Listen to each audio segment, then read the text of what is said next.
Sudah menjadi pengetahuan umum bahwa 95 dalil yang konon kabarnya dipakukan Martin Luther di pintu gereja semua orang kudus di Wittenberg, Jerman, merupakan dasar bagi Martin Luther melakukan protes terhadap gereja Katolik. Dan 95 dalil inilah yang menjadi dasar keimanan Protestan, yang salah satunya adalah Sola Scriptura. Sola Scriptura artinya hanya Alkitab. Protestan menempatkan Alkitab sebagai satu-satunya dan yang paling berotoritas menjadi sumber kebenaran iman. Bila tidak tertulis dalam Alkitab, maka tidak boleh diimani. Dengan prinsip inilah, maka Protestan menolak supremasi kepausan, menolak penggunaan patung dalam gereja, menolak magisterium, dan menolak tradisi suci karena menurut Protestan, semua ini tidak tertulis dalam Alkitab. Bahkan Protestan telah menuduh Katolik tersesat. Dan karena ketersesatan inilah, menurut Protestan, Martin Luther diutus oleh Roh Kudus untuk membereskan gereja Katolik.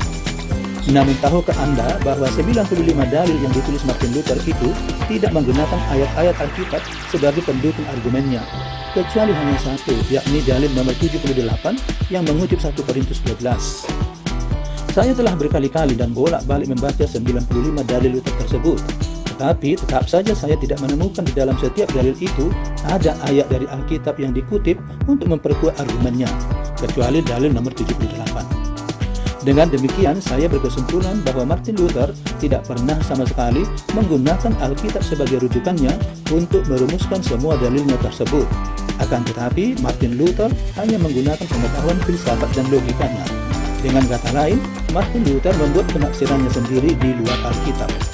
Ini artinya, Martin Luther melakukan pemanasan terhadap praktek keagamaan yang dilakukan pada klerus Katolik di Jerman.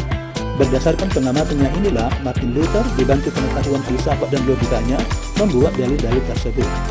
Pertanyaannya sekarang adalah, kenapa kaum Protestan bersikukuh mengatakan bahwa hanya Alkitablah sumber kebenaran iman, sementara Martin Luther sendiri sebagai pelopor reformasi sama sekali tidak menggunakan Alkitab sebagai dasar argumennya untuk memprotes Katolik? Ini artinya apa? Apakah ini berarti bahwa kaum Protestan berada dalam paradoks keimanan? Pemirsa, silahkan tinggalkan pendapat Anda di kolom komentar. Dan jangan lupa like, komen, dan subscribe.